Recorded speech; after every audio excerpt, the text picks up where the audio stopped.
And just heads up, we have not rehearsed it or anything, so. Let's start recording. Welcome, welcome everyone. We're so excited to have you all here to celebrate Women Month. The theme of this year for Women, International Women Month, is Inspire Inclusion, and this is their sign. So let's connect from the heart, and who love to step in and share what is International Women Month means to you. And my name is Ebtihal. Let's introduce ourselves first. Let's go. Tell us who you are, where you're from, and what do you do?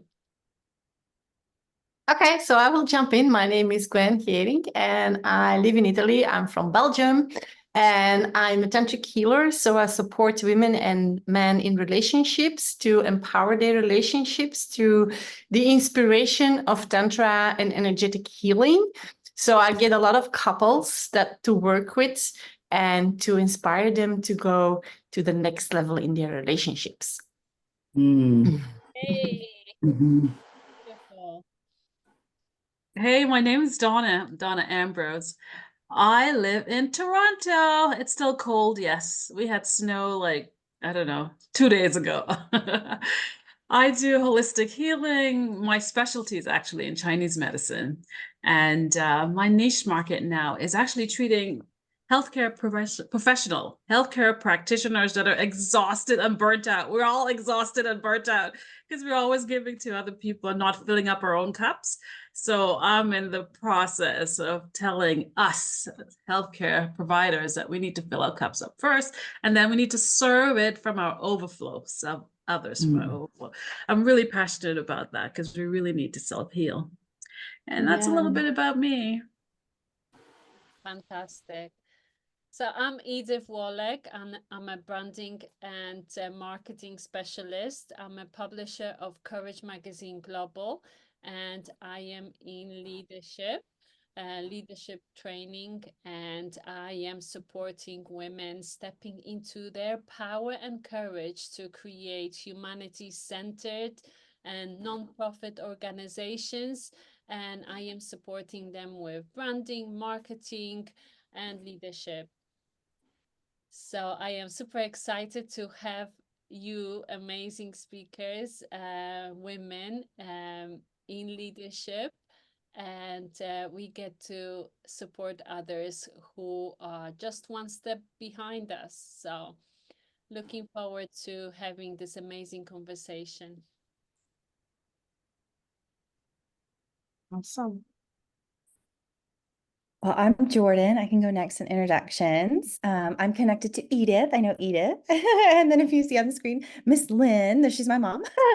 And what I do in work, in business, is I work in sales as a sales coach and trainer for disaster restoration companies specifically. And we also work with them in their business culture. And so, yeah, for me, what I love is just seeing people love what they do, come to life, and because we all get to work, we all get to, and so why not love what we do, and be able to come every day and be inspired and empowered in the contributions that we're making and the gifts that we're giving to the world. Yay. Beautiful. I'm Lynn, and what I do in life is I am a certified end-of-life doula. And as a, you've probably all heard of a birth doula that help babies come into this world. I am an end-of-life doula that help men and women leave this earth. And it's a privilege to get to do what I do. I have had the opportunity to meet many amazing human beings, and they have been open to share that journey with me. So it's a privilege. And just to provide a safe environment for them to, assess and talk about where they're at as they end their life. It's a privilege. I would say to you, all you women, you probably all know this, but forgiveness is something that usually holds someone back.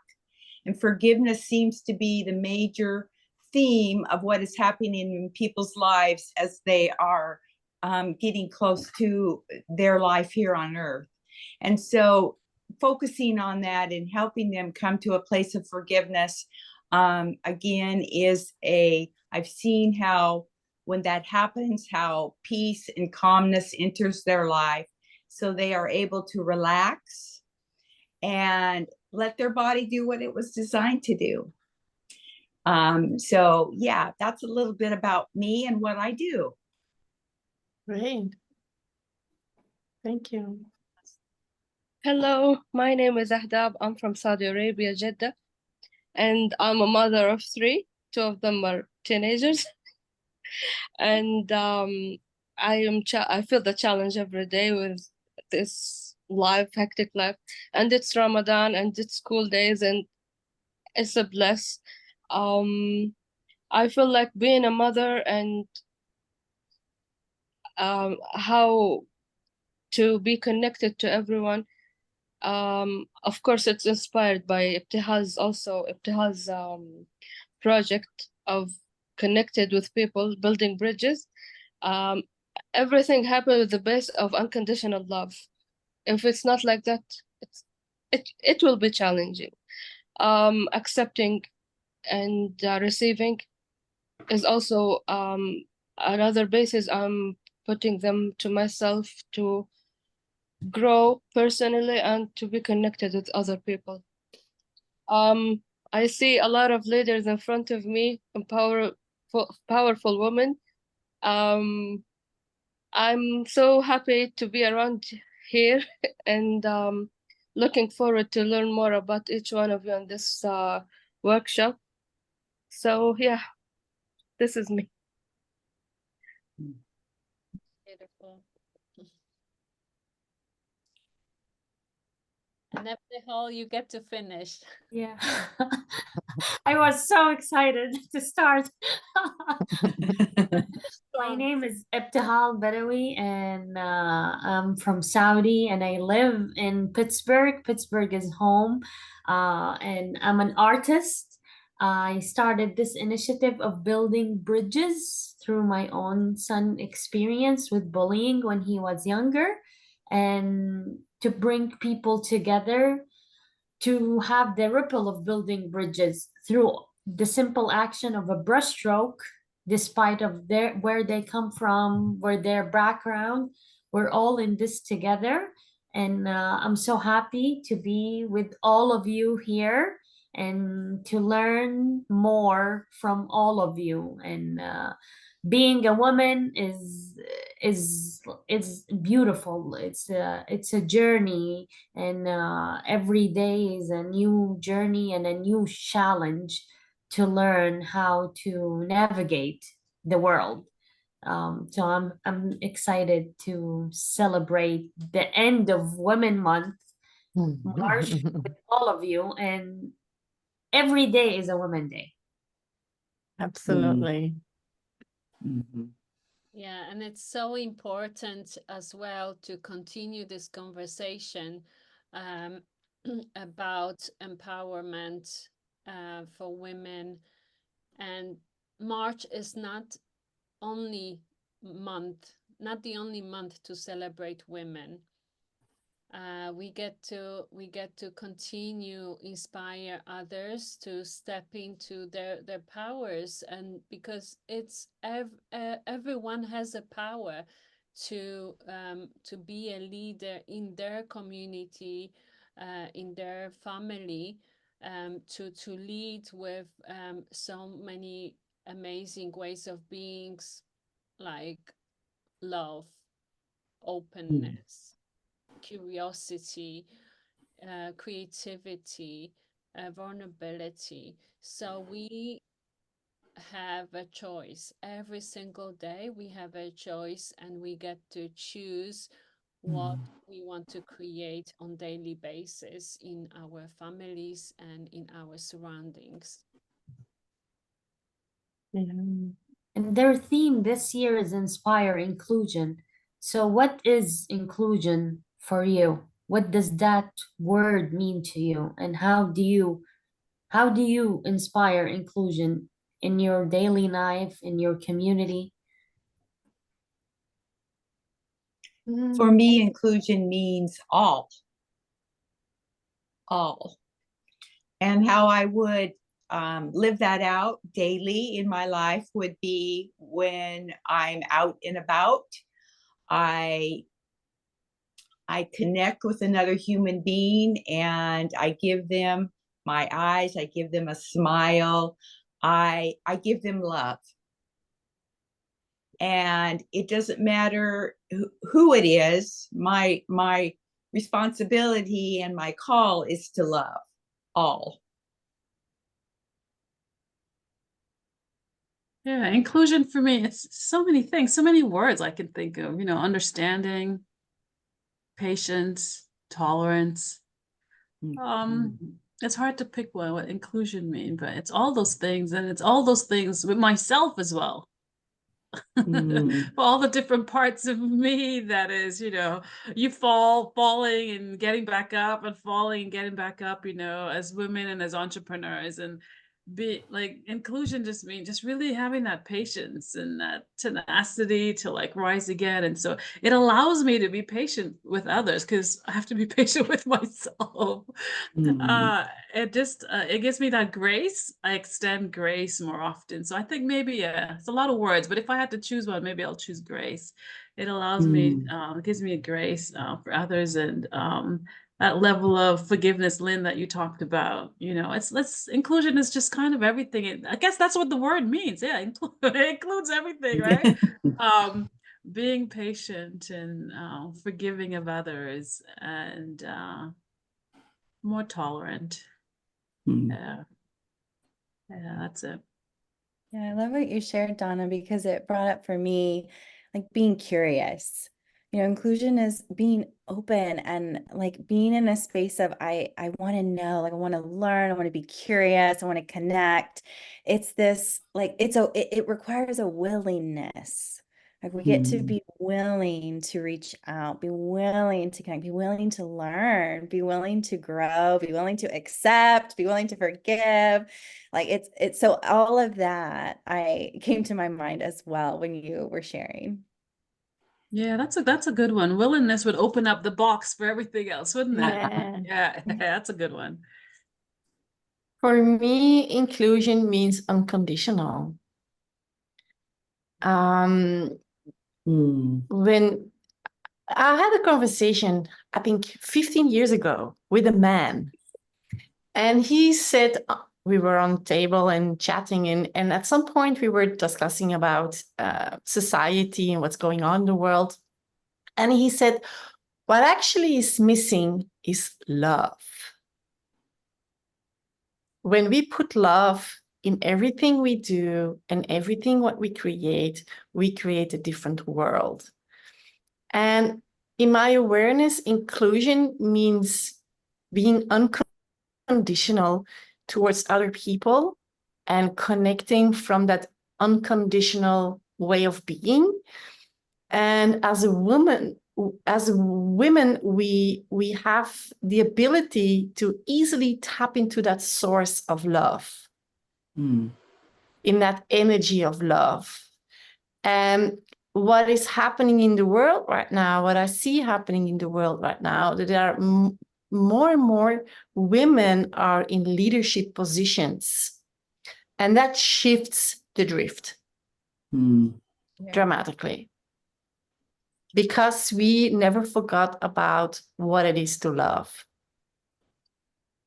And this is one of the reasons I'm here, to be conscious about how we show up with love. Yes. Yeah. And what would you suggest to somebody who forgotten to love, or they have been hurt so badly that they are being resistant to love?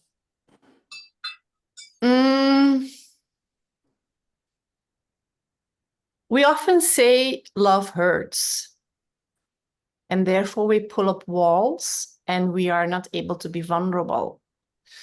And what I've seen during the years is it is not love that hurts, it's the ego. So when we are able to overcome our ego, then we can connect from love. And then we experience that love doesn't need to hurt, because it's when love hurts, it's actually the birth of love, and you letting go of the ego. So this is what I would suggest, to connect with where you are and what you can let go of in order to embrace and being unconditional with your love. This is what I would suggest to somebody. course. Can I inspire? Yes, of course. Of course, this is what I said in the beginning about unconditional love. Also, if we're to say something about inclusion, okay, it's about inspiring, but how can you inspire someone if you are not in love with yourself? This is 101. This is the basic. Like, I see how challenging is to let people realize how it is so important to love yourself unconditionally. This is the base. You cannot give someone anything, or to let them feel something you don't have, you don't own. This is who we are. We love ourselves, and this is, of course, we have to understand things in the simple way. Loving myself is so important. This is a basic. Nothing can ever change that thing. Number two, this is something natural. It's not selfish. This is, we all have to have it. Of course, then everything happens easily. It will flow. People will love, like, how much, if I love myself and I understand how I'm loving myself, taking care of myself, being merciful, I'm gonna be a rude person to others, or cannot connect or to deal with any other person. Being a mother is being something, is love. Mother is a love, but not everyone is a mother. Like, being a woman is love, really. Also men, all human being, like, we see this in all creatures, human, animals, everything around us in the nature. This all express love if we see it in this way. This is how I see what love means. It's a universal thing, really. And of course, if this is flowing from myself, I will be an inspiring person, and things will show up naturally. It's not a thing to put it on like a mask. No, it's a natural thing. And again, I see how challenging it is to let everyone understand how loving yourself purely and unjudgmental and this simple ways is so important. It's really challenging. I guess this is what we are as women. Also, I'd love to inspire men about this. Also, it's how important to remind people about this simple thing. It's very important. Yes, and that brings us to compassion. Yeah, exactly. It all comes from the base of love. Yeah. Yes. And grace. Yes. Abda, while I agree with you about love can only come from a place of self-love, I've experienced a lot of times with my clients, and it's that could be a head knowledge. And we have not really, we know that we ought to love ourselves. We know so many things that we ought to do that we don't do. But I think for me, it's not until we get to the point of healing, like in other words, getting rid of or dealing with trauma, which is a process, dealing with trauma, our own traumas, and then we start that process of healing. And once we start healing and understanding ourselves better, then we can really self-love. And then for me, love's become unconditional. At that point, it's so effortless. Like you don't have Yeah. to think, I don't have to think if I have to love Edith or Jordan or, you know, Gwen or anybody. It's just, it'll come natural because you're so in love with the process of life itself. But I think that only comes, for me, it only comes from a place of being healed. And this is I- all part of our life, of course. You cannot erase them. It's already there, but to accept them, it is all of also to go back is loving yourself and forgiving, of course, accepting. They all come naturally after. I've Yeah. been challenged a lot I- with. I love that. I love that, you know, and healing, it's truly like we are living to heal ourselves. Healing is it's not a destination, it's a journey. Like healing will never end. And how do you start the journey of healing? Through loving yourself. If you don't love yourself, you don't acknowledge that you are in trauma, and you don't acknowledge that your heart is broken. If you don't love yourself, you don't see that, because you don't give yourself permission to be healed.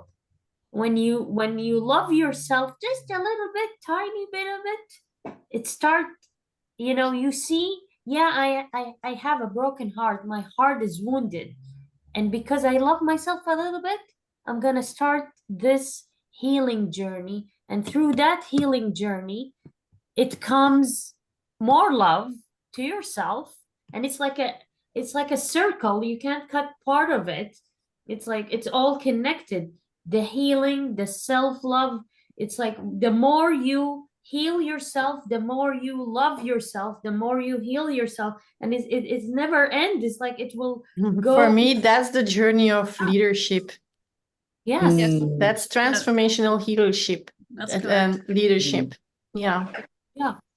You see, as a mother of 3 children as well, I always loved everybody. I put out love everywhere. Yeah. And never thought even like I get to love myself. Never. Until I started the journey of leadership. I forgotten about myself. Of course, I've done like basics, you know, nails, hair, makeup and things, but they were like kind of masks for me to like to feel better, but not really healing myself. And through the journey of leadership, I discovered what was in the gap of me loving me for who I am, what I want, my goals, my desires, you know, for the bigger vision. And it opened my eyes to think of others, more love, more self-care. I started practicing. I had more to give others. Absolutely. So yeah, it's a powerful thing to say, you know, you get to like we are love, but we don't know that we can create even more love by loving ourselves, you know. And for me also, I wanted to mention, for me, inclusion is, yes, the regular word for it, including all people, all different nationalities, all different religions, all different spectrums, everything, all genders. And to me, inclusion is also to create inclusion in our family, because up until recently, I did not know that I get to share my feelings, my emotions with my children. I never thought of sharing that with them because they are children. They are like not less than, but like they don't even think about that. But by sharing my emotions and being vulnerable with them, and it creates another level of connection.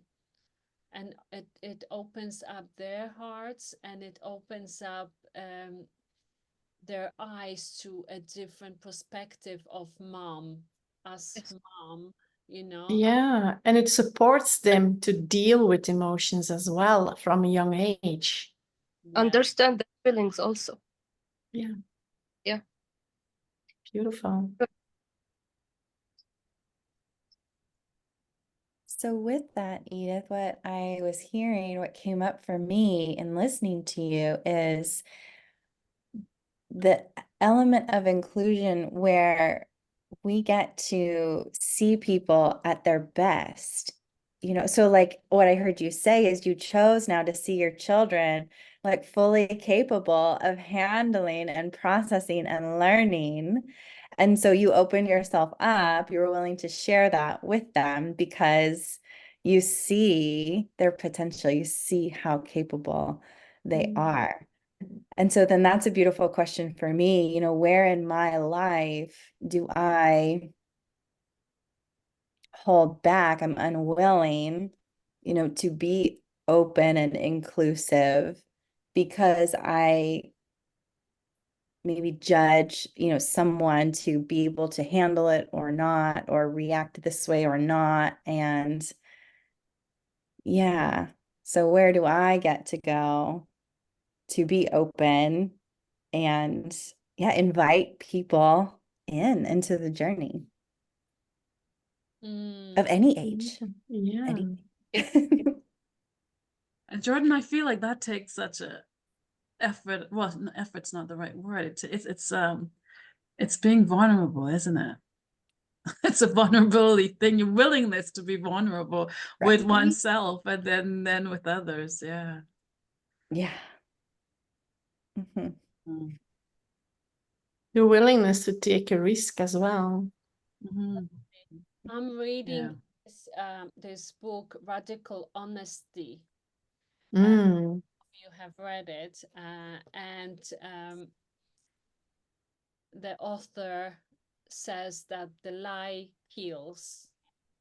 So not only that we just because we say something nice to somebody to please them, that is a lie because you're not being honest.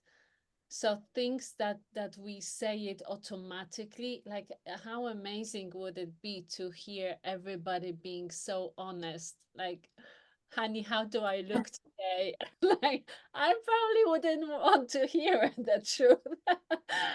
But how amazing it would be to hear somebody open up honestly and tell you straight in your face, you know, without any masks, without any, of course, you know, it's a work in progress. And you know, we can always do our best to be radically honest with each other, with our family members, with our loved ones. You know, it starts from home, doesn't it? Yeah, being authentic. Yeah. Edith, you know what I find the challenge with radical honesty is for me? Because I'm such a supporter, the other person, where they're at, their ability to accept my brute honesty, because I don't have a problem with it.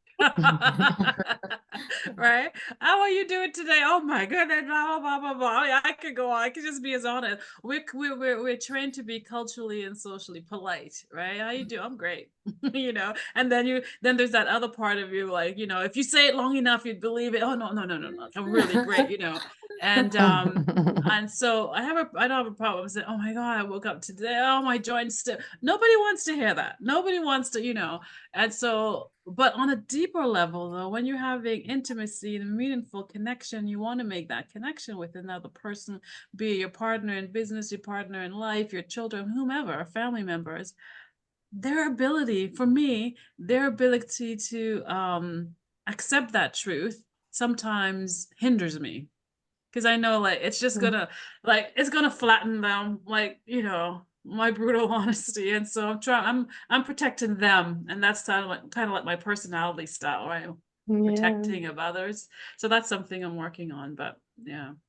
What I also hear is that there is a big difference to running your story with a person coming from honesty, because it's your story that you share, and being honest in what is on the deeper level going on with you. That's a big difference, because we can easily go on about what's really going on from our perspectives in our stories and our victim and everything, and we can be brutally honest on where we at as a person, and that's a big difference.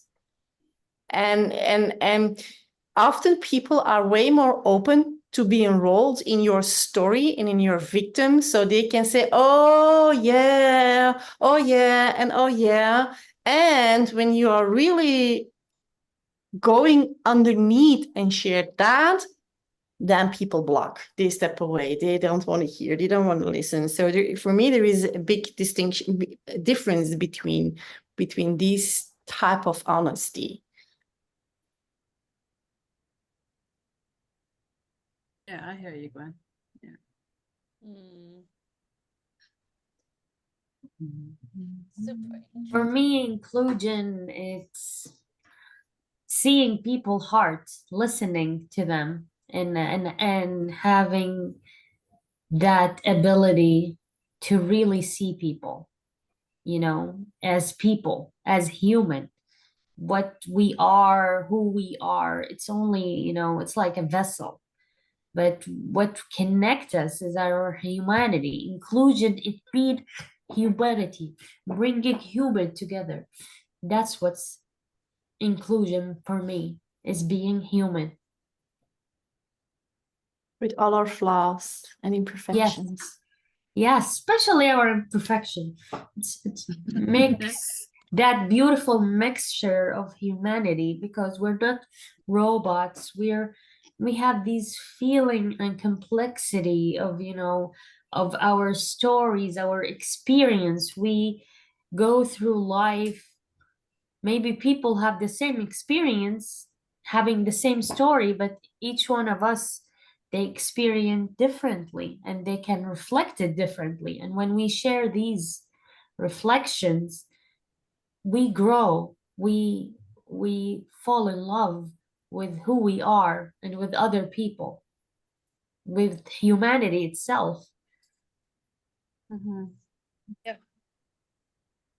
I love what you just said, because I mean, that's it, right? Like, that's the gateway, is by being willing, by choosing to share vulnerably, openly, who we are, our stories, what's going on with us, and by being just as willing to hear someone else's story, what's going on with them, you know, that's, yeah, the bridge, right? To create understanding and to generate Magical love. world.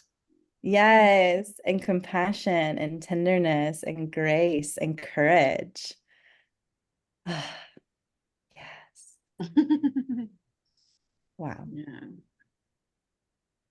That brings me to a question: how can we as women empower that? How can we bring that shift into the world? It's moment by moment, right? It is, someone shared before with me, it take a moment to make a moment. Absolutely. But also we get to shout from the roofs, the top of the roofs, that we get to be supported and ask for support. Yes, exactly. A lot of women, they think, oh, we are by ourselves, nobody is going to hear us, nobody loves me, I'm all by myself. But we are not by ourselves, because there are so many thousands of women that are there to support. But when you choose to think like that, when you choose to be closed off and you're not allowing, or you don't know whether you can ask for support, that's what matters. Like, we get to reach out for support when we need to. Yeah. Also, in my awareness, I see that when I know it's an awareness thing, like when anyone, maybe also me, see someone in their best leadership, in their best lifestyle, scored the best success in their business, or let's say all the best picture, people don't know what was behind all that. So I think in my awareness, it's also always a very good thing to be vulnerable. Like I wasn't here walking or skiing. I didn't came here easy. Anything in life had challenges, and it's a good thing to be vulnerable, and of course, as you said, to ask for support. I think this is the point of being humble, even if you're in your best. This image in front of people is very important, of course. So this what for any other awareness, like now we're all learning how to grow our mentality and keep our awareness in their best, but not everyone is the same, of course. So what I'm saying also is meet people where they are at, and show it. Just remind people, whoever is around you or talking about you, like, yes, she worked a lot on herself. She did the best. She did a lot of mistakes. She came over them, and she learned the lesson. This is also a good thing to hear about anyone. Of course, we all know that a lot of successful people have some issues and challenges in their life, but there must be more, even if we don't have that interest to hear about their challenges and what exactly happened with them, but at least we know something. This small points, like someone came over a disease or whatever you came over something, you are success in this business, in your lifestyle, in your family, anything for yourself also.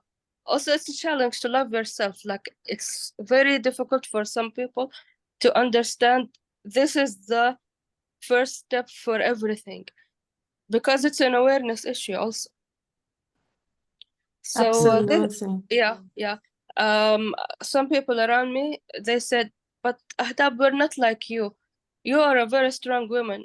No, I'm not. We are all the same. We are all women. We all had our challenges. But I realized I was so judgmental to myself, and judgmental a lot, and being with this brutal honesty also the same issue. So no, I didn't came in this place, and I know what I'm doing to myself is still not enough. I need to come over some other things. You see, you got my point. So yeah, remind people of, no, this is not it. What you see is different, but behind that is a lot of other many stories. Yeah, what I'm hearing here is connection and choice. Everybody has a choice. And we as women, we have a choice. And not doing anything is also a choice. Yeah, exactly. For me, it's like, sometimes I shift so fast, I numb my feeling, I don't feel them. And for me is feeling my feelings. I'm okay that I'm not okay. I'm not okay at this moment of time. I'm not okay. I can't, my body is not strong enough to go and run or bike or swim. I'm not okay. I get to listen to my body, and I learned that listening to my body, because if I don't listen to my body will make me listen. Make me sick. You get to rest. You get to, and and I had that last week. I was training, and and suddenly I'm not feeling okay. I want to go. I felt like I can do this. I can do it, but no, I'm gonna listen to my body now, because I'm not well, and I'm gonna rest, and I'm gonna sleep. I'm okay that I'm not okay. And it's a challenge. It's challenge for me to admit that I'm not okay. My body's not okay. I'm not strong enough to do what I plan to do. And it's okay that sometimes I plan things and it doesn't go as I planned it. I have this little vision in my head that I want it to go this way. And if something went different, I get upset. And I'm okay that I'm upset. I envisioned this and it didn't happen like I envisioned. And how can I shift and take my moment of time to honor my feelings, to give grace to myself? I did my part, and I'm okay that I'm not okay at this moment of time, and not judging myself, because we are the hardest judge to ourselves. It's the superwoman. We had this discussion earlier. It's like Wonder Woman complex. Uh-huh.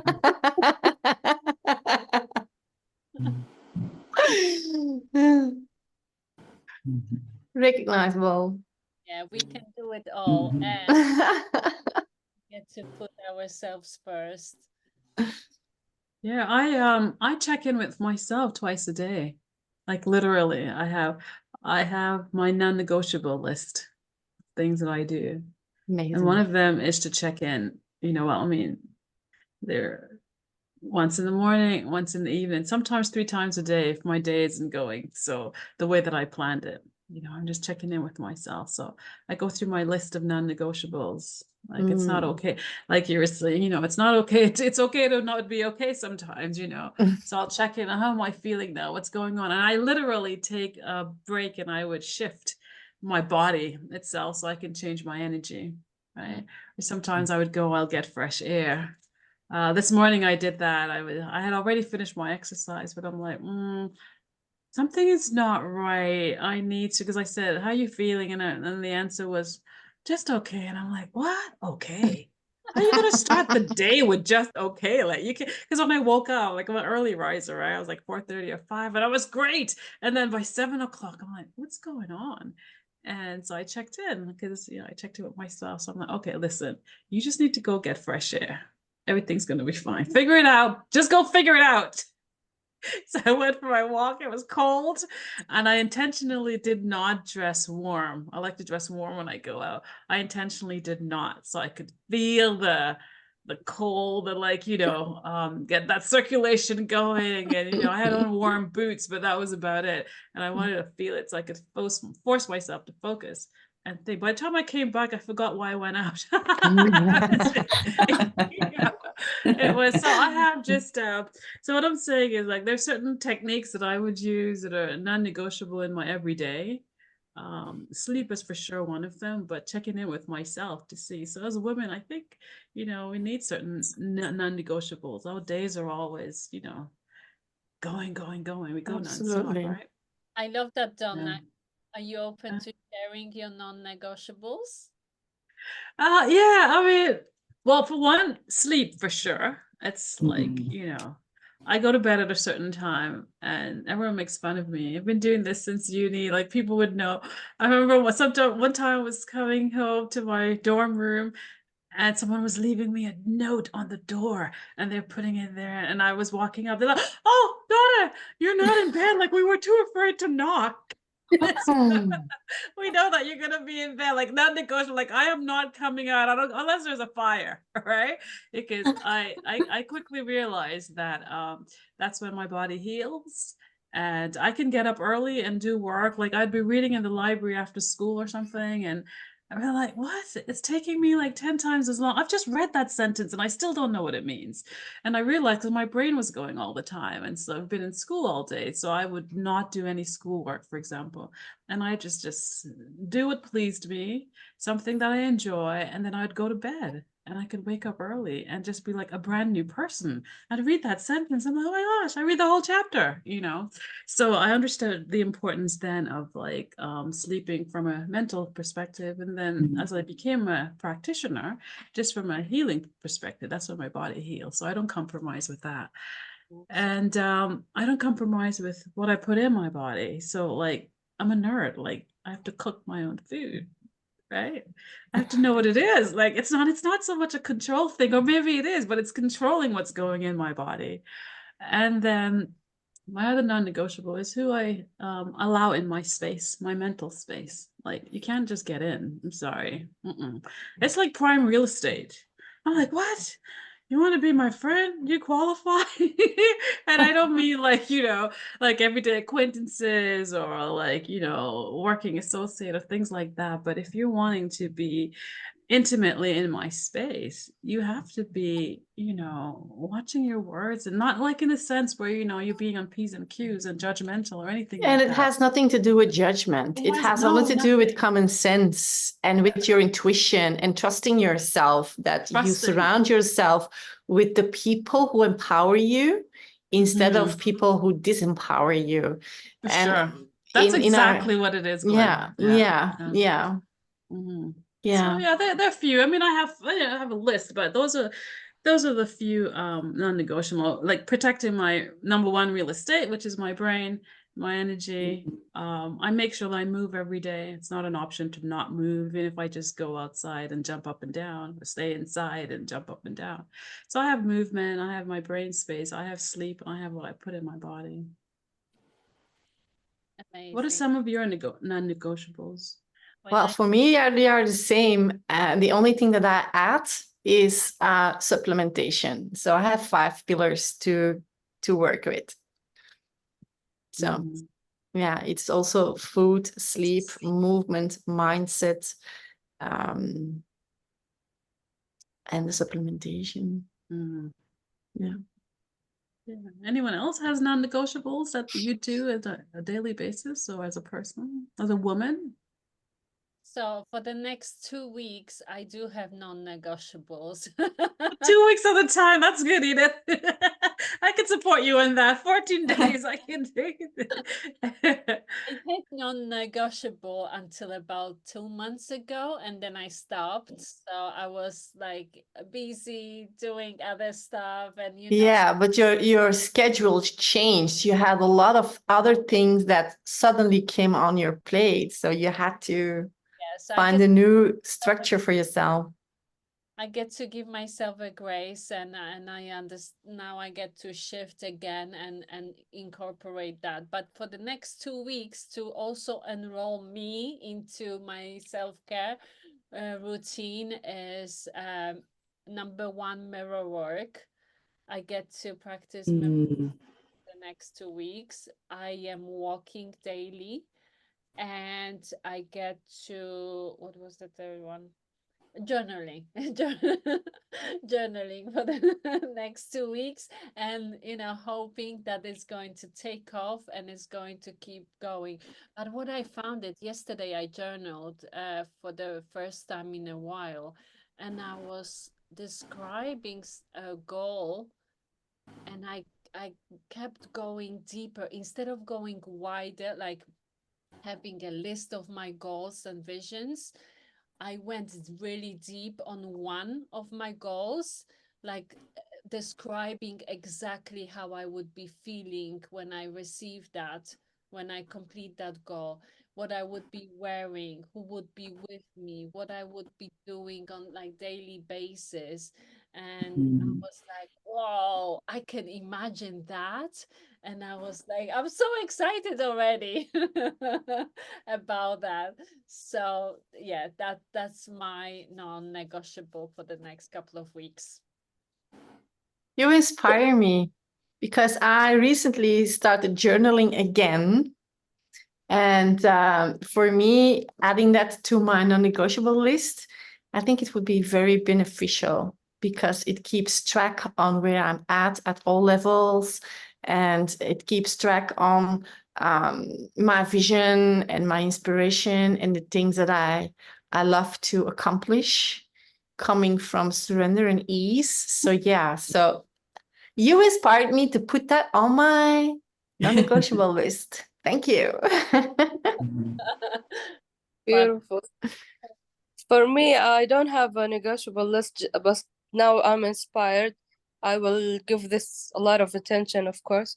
But I realized something, like I have something, it's the base of my daily life. I cannot have a day without doing this. It's a spiritual ritual I have on my daily basis. Like more than a year, maybe a year and a half, I started a very simple rituals, and then I added more until today.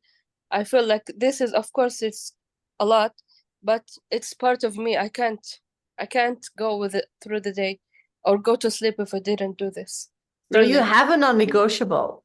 I One. do have. I realized that just now. Yes, of course. And of course, sleeping is not on a sharp hour, but I need to work on this. I need that. I really need that to go in bed and have enough sleep, even if it's not on a specific hour. And I don't have any movement. So this is something I have to put in my unnegotiable list. Yeah. Thank you for inspiring me. Fantastic. Yeah. Yes. For me, the non-negotiable is exercising. I exercise, daily, and part of that exercise is non-negotiable for me. Resting days, that's non-negotiable, and other non-negotiable is meditation and praying.